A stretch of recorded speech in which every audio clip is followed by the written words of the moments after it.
Shalom anak raja, salam sejahtera dalam kasih Tuhan kita Yesus Kristus yang selalu mengasihi kita, yang selalu memberkati kita, dan selalu menjawab doa-doa kita sebagai orang percaya. Bapak Ibu yang diberkati Tuhan, saudara-saudariku yang diberkati Tuhan, semua anak raja dimanapun Anda berada, kita berjumpa lagi dalam sharing firman-Mu, pelita bagi kakiku. Oke, mari sama-sama kita buka firman Tuhan di kesempatan hari ini, yang akan saya ambil dalam Injil Yohanes pasal yang ke-6. Sekali lagi, Injil Yohanes pasal yang ke-6. Kita akan baca ayat yang ke-24 sampai ayat yang ke-26. Kemudian kita akan lanjut di ayat 60 sampai 66. Sekali lagi, mari kita buka bersama Yohanes pasal 6, ayat yang ke-24. Firman Tuhan mengatakan begini. Ketika orang banyak melihat bahwa Yesus tidak ada di situ, dan murid-muridnya juga tidak, mereka naik ke perahu-perahu itu, lalu berangkat ke Kapernaum untuk mencari Yesus. Di ayat yang ke-25, ketika orang banyak menemukan Yesus di seberang laut itu, mereka berkata kepadanya, "Rabi, bila mana engkau tiba di sini?" Yesus menjawab mereka, "Aku berkata kepadamu, sesungguhnya kamu mencari aku bukan karena kamu telah melihat tanda-tanda, melainkan karena kamu telah makan roti itu dan kamu kenyang. Bekerjalah bukan untuk makanan yang akan binasa, melainkan untuk makanan yang akan bertahan sampai kepada hidup yang kekal. Akan diberikan Anak Manusia kepadamu, sebab dialah yang disahkan oleh Bapa, Tuhan dengan materainya." Sekarang kita lanjut di ayat yang ke-60 sampai 66. Murid-murid yang mengundurkan diri di Galilea. Ayat 60, sesudah mendengar semuanya, banyak dari murid-murid yang Yesus berkata, "Perkataan ini keras, siapakah yang akan sanggup mendengarkannya?" Yesus yang di dalam hatinya tahu bahwa murid-muridnya bersungut-sungut tentang hal itu, berkata kepada mereka, "Adakah perkataan itu menggoncangkan imanmu? Dan bagaimanakah jika kamu melihat Anak Manusia naik ke tempat di mana ia sebelumnya berada? Roh-Nya akan memberi hidup, daging sama sekali tidak berguna. Perkataan-perkataan yang kukatakan kepadamu adalah roh dan hidup. Tetapi di antaramu ada yang tidak percaya." Sebab Yesus tahu dari semula siapa yang tidak percaya dan siapa yang akan menyerahkan dia. Lalu ia berkata, sebab itu telah kukatakan kepadamu, tidak ada seorang pun datang kepadaku kalau Bapa tidak mengaruniakan kepadanya. Mulai dari waktu itu, banyak murid-muridnya yang mengundurkan diri dan tidak lagi mengikuti dia. Bapak Ibu yang diberkati Tuhan, saudara-saudaraku yang diberkati Tuhan, semua anak raja dimanapun Anda berada, kita telah melihat catatan yang diberikan oleh Injil Yohanes. Kalau kita baca dari Yohanes pasal 6, dari ayat yang pertama, ada satu peristiwa yang sangat luar biasa. Ada satu mujizat yang sangat luar biasa, yang sering dibicarakan orang. Dan sampai hari ini pun, kalau kita membaca itu, saya secara pribadi sebagai seorang hamba Tuhan, tidak berhenti kagum dan tidak bisa menjelaskan secara logika bagaimana itu terjadi. Ketika Yesus memberikan makan 5.000 orang. Dan firman Tuhan katakan, Yesus memberikan makan 5.000 orang dan semuanya kenyang. Bahkan ada yang tersisa. Itulah prinsip mujizat. Itulah prinsip ketika Tuhan akan memberkati saya dan saudara. Tuhan bilang kalau dia memberkati kita itu berlimpah-limpah. Bahkan saudara, bukan sekedar ada, tapi berlimpah-limpah. Itu luar biasa, saudara. Semua orang yang ada, 5.000 orang laki-laki, belum terhitung anak-anak, belum terhitung wanita, itu makan sampai kenyang, bahkan tersisa 12 bakul. Sekali lagi, Bapak Ibu yang diberkati Tuhan, itulah prinsip mujizat. Kalau Tuhan mengadakan mujizat, itu tidak setengah-setengah. Kalau Tuhan mengadakan mujizat, itu selalu luar biasa. Yang disebut mujizat, itu sesuatu yang luar biasa. Sesuatu yang tidak bisa dijelaskan oleh logika. Dari semula, hanya 5 roti dan 2 ekor ikan. Bekal seorang anak kecil yang mengikuti Yesus. Anda lihat, bekal dari seorang anak kecil. Ya, yang dia bawa untuk mengikuti Yesus itu diserahkan, dan kemudian itu saudara menjadi bisa dimakan oleh 5.000 orang dari 5 roti dan 2 ikan. Kalau di total 7. Sekali lagi saudara, 7 itu angka yang sempurna. Saudara yang diberkati Tuhan, sekali lagi dari 5 roti itu dan 2 ikan itu bisa memberi makan 5.000 orang. Itu kisah yang luar biasa yang tidak bisa dijelaskan oleh logika, dan itulah yang disebut mujizat. Dan saudara, orang benar, orang percaya dalam kehidupannya pasti akan mengalami apa yang disebut mujizat. Secara pribadi, saya mengalami mujizat. Secara pribadi, saudara pun demikian. Saudara harus mengalami apa yang disebut dengan mujizat di dalam kehidupan saudara sebagai orang percaya. Harus. Kita harus mengalami apa yang disebut mujizat. Dan saya berdoa, di dalam kehidupan Anda akan mengalami mujizat. Mungkin di masa lalu pernah. Di masa sekarang ketika Anda membutuhkan, bahkan sampai di masa yang akan datang, kita akan menerima mujizat. Dan semua orang puas, semua orang bahagia, semua orang yang mengikuti Yesus waktu itu, mereka mengikuti berbondong-bondong, telah melihat Yesus melakukan perkara-perkara besar. Mereka telah melihat orang mungkin buta disembuhkan. Mereka telah melihat orang lumpuh itu berjalan. Ya, saudara, orang yang kerasukan setan, saudara, dibebaskan. Mereka telah melihat dan telah mendengar semua kisah yang sangat luar biasa seperti itu. Makanya mereka berbondong-bondong untuk mengikuti Yesus. Dan mereka juga, saudara, akhirnya mengalami mujizat secara pribadi. Dan itu mujizat massal, saudara. Sekali lagi, 5 roti dan 2 ikan mengenyangkan 5.000 orang, saudara. Itu mujizat massal. Jadi kadang-kadang, saudara, ada mujizat pribadi yang saudara alami sendiri. Ada juga mujizat massal. Seperti saudara, bahkan ada mujizat yang berlaku untuk satu bangsa. Contohnya orang Israel, ketika mereka keluar dari tanah Mesir, mereka, saudara, bisa melewati, saudara, laut Teberau dibelah. Dan mereka bisa diberi makan, saudara, di padang gurun. Itu mujizat massal. Semua orang mengalami. Jadi ada mujizat massal, ada mujizat pribadi. Dan ini semua orang mengalami. Dan mereka mencari Yesus kemana-mana. Sejak saat itu lebih banyak dengar orang, dan mereka mencari Yesus. Sehingga, saudara, ketika satu kali mereka tidak menemukan Yesus, dan mereka tahu setelah menyeberang ke seberang ke Kapernaum, mereka ikut perahu lagi. Mereka cari perahu, dan ketika mereka ketemu dengan Yesus dan murid-murid, mereka bertanya, "Rabi, kemana saja engkau? Kami mencari engkau." Dan saudara, Yesus memberikan teguran kepada semua orang. "Sesungguhnya engkau mencari aku, bukan karena kau telah melihat tanda." Jadi mujizat itu sebenarnya sebagai tanda bahwa Yesus itu Tuhan. Dia itu juru selamat. Sekali lagi, mujizat itu hanya sebuah tanda. Ya, saudara, itu sebuah tanda, saudara. Tapi saudara tahu, mereka itu mencari Yesus, saudara, karena mereka ingin lapar. Mereka hanya berfokus kepada mujizat. Mereka bukan melihat tanda-tanda bahwa Yesus itu mujizat, sumber mujizat, tapi mereka berfokus kepada mujizat. Jadi mereka bukan lapar dan haus akan firman yang disampaikan oleh Yesus, tapi mereka lapar dan haus akan makanan jasmani. Saudara, ada fenomena semacam ini yang terjadi dari zaman ke zaman setiap orang yang mengikuti Yesus. Bahkan sampai hari ini, ada banyak orang Kristen, mereka lebih lapar dan haus dengan mujizat dibandingkan mereka lapar dan haus akan firman.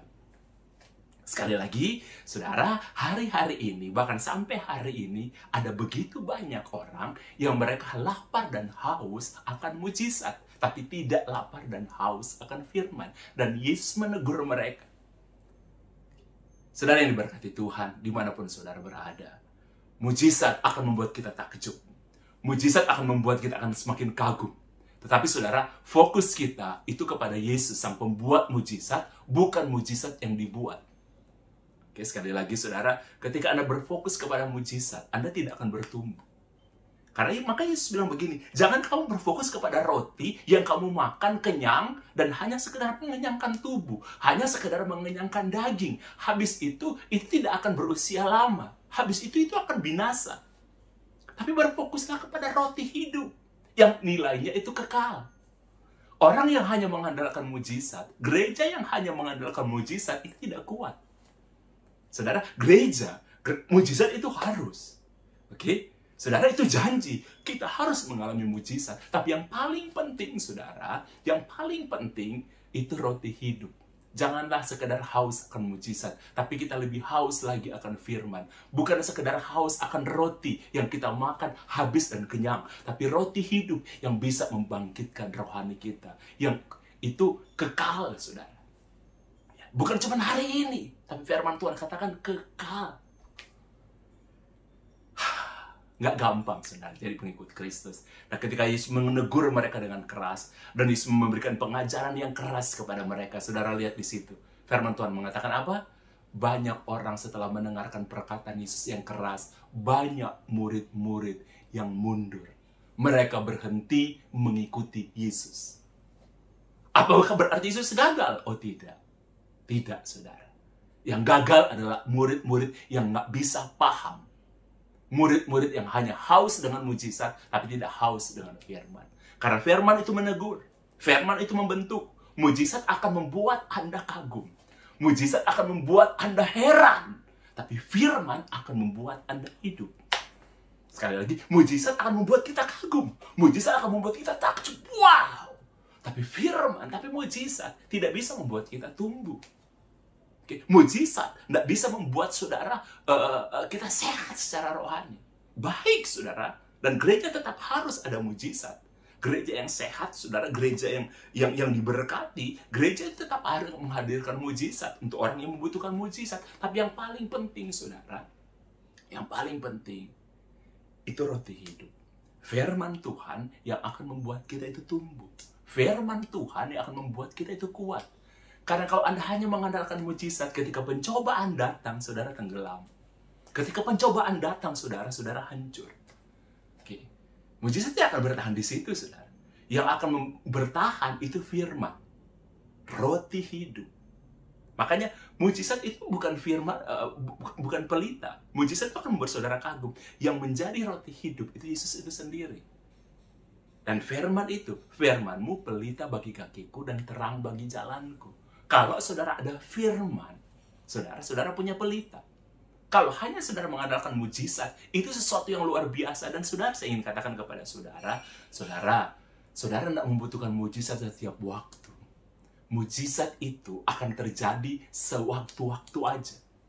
Ketika Anda membutuhkan. Dan mujizat itu selalu berbicara sesuatu yang di luar nalar. Ketika Anda nggak mampu, ketika Anda nggak sanggup lagi menghadapi pencobaan, menghadapi hal-hal, menghadapi apapun, nah Anda butuh mujizat. Di bidang ekonomi, di bidang kesehatan, di pernikahan, di bidang apapun, di pekerjaan, di karir saudara. Ketika Anda nggak sanggup, nah di situ Anda butuh mujizat. Jadi mujizat tidak kita butuhkan setiap waktu, sewaktu-waktu aja. Tetapi Yesus Anda butuhkan setiap waktu. Saudara dan saya membutuhkan Yesus setiap waktu. Mujizat itu hanya kita butuhkan sewaktu-waktu. Sedangkan Yesus kita butuhkan setiap waktu. Firman Tuhan kita butuhkan setiap waktu. Mujizat hanya akan mengubah kesehatan kita. Mujizat akan mengubah ekonomi kita. Tapi saudara, tidak akan mengubahkan saudara iman kita. Tidak akan mengubahkan cara berpikir kita. Tidak akan mengubahkan cara hidup kita. Firmanlah yang akan mengubah itu. Oke? Sekali lagi saudara, tapi kita tetap butuh mujizat. Tapi ingat, sekali lagi saya akan mengatakan saudara berulang-ulang. Saudara, kita membutuhkan mujizat tidak setiap waktu, hanya sewaktu-waktu. Karena sekali lagi, mujizat itu sifatnya sesuatu, saudara, yang di luar kemampuan kita. Nah, ketika saudara melakukan sesuatu, dan itu di luar kemampuan saudara, saudara hadapi masalah apapun, dan di luar kemampuan saudara, saudara membutuhkan mujizat. Ketika orang-orang butuh makan, dan tidak ada warung, tidak ada tempat makan, nah, mereka membutuhkan mujizat. Makanya Yesus memberikan mereka makan hanya dari 5 roti dan 2 ikan, dan itu luar biasa. Dan saudara, tidak setiap waktu loh Yesus memberikan makan seperti itu, tidak. Mujizat orang Israel, saudara, mendapatkan makanan. Tuhan membelah laut, dan mereka mendapatkan makanan. Itu nggak setiap waktu terjadi. Hanya ketika mereka butuh. Tapi ketika saudara, Yesus, kita butuhkan Yesus setiap waktu. Makanya ketika Yesus naik ke surga, saudara, dengarkan pengajaran ini. Ketika Yesus naik ke surga, saudara, ada bersama-sama dengan murid lagi, Yesus mengatakan begini, aku tidak akan membiarkan engkau sendirian. Aku akan memberikan engkau Roh Kudus, Roh Penolong. Oke? Di hidup saudara dan saya, itu ada Roh Kudus. Saudara membutuhkan bimbingan Roh Kudus. Sudahkah saudara mendengarkan suara Roh Kudus? Sudahkah saudara sering berbicara dalam doa dengan Roh Kudus? Punyakah saudara saat-saat teduh untuk mendengarkan Roh Kudus berbicaralah? Speak to my heart. Saudara harus punya waktu seperti itu. Berdiam diri sebentar, bicara dengan Tuhan. Itu penting. Oke. Mujizat sekali lagi saudara akan membuat saudara kagum, takjub. Tapi itu tidak akan membuat saudara hidup. Tidak akan membuat saudara kuat. Firman Tuhan, Roh Kudus, itu roh penolong. Oke. Roh penolong saudara, roh penghibur. Itu Roh Kudus. Saudara yang diberkati Tuhan. Makanya jadilah orang Kristen yang bukan hanya sekedar menginginkan mujizat, tapi lebih menginginkan Yesus dalam kehidupan saudara. Oke. Mujizat saudara itu tanda. Oke. Kita lihat itu sebagai tanda, bukan yang utama. Hanya sebagai tanda bahwa Yesus itu Tuhan. Jadi kita nggak fokus kepada mujizatnya. Tapi itu tanda, Yesus itu Tuhan. Jadi mereka hanya sekedar melihat mujizatnya, saudara. Mereka melihat, itu hanya sebuah tanda-tanda. Bukan fokus kepada mujizat. Ketika saudara fokus kepada mujizat, pada akhirnya akan seperti orang ini. Ketika mereka mendengarkan pengajaran yang keras, Yesus menegur mereka mundur untuk mengikuti Yesus. Banyak murid firman Tuhan, dan ini firman Tuhan.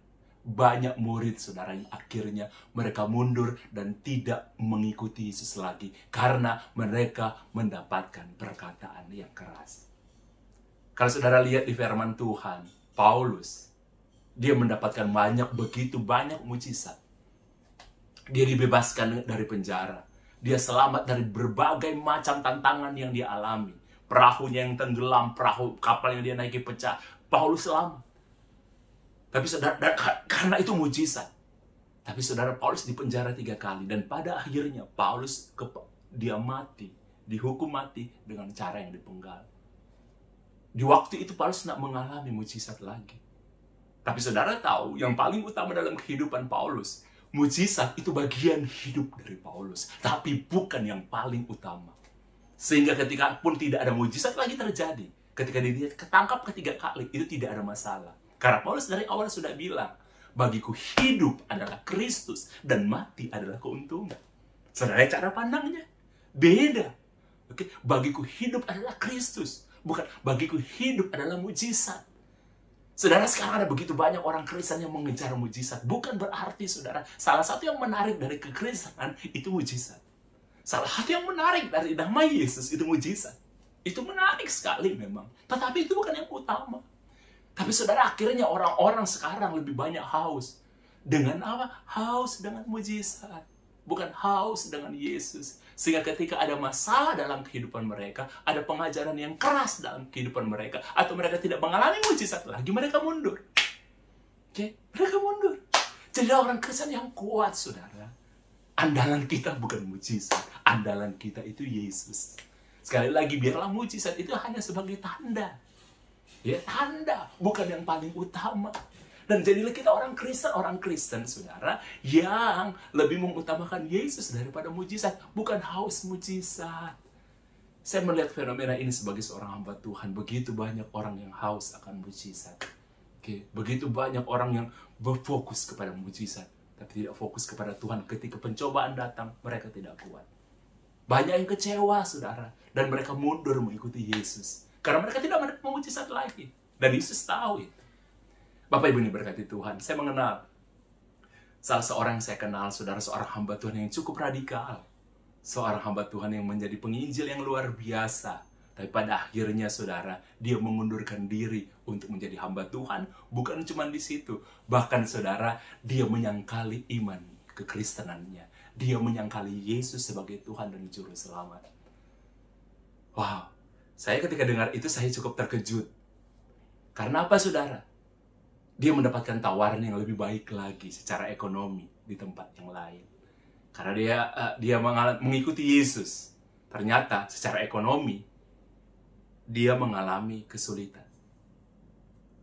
Luar biasa.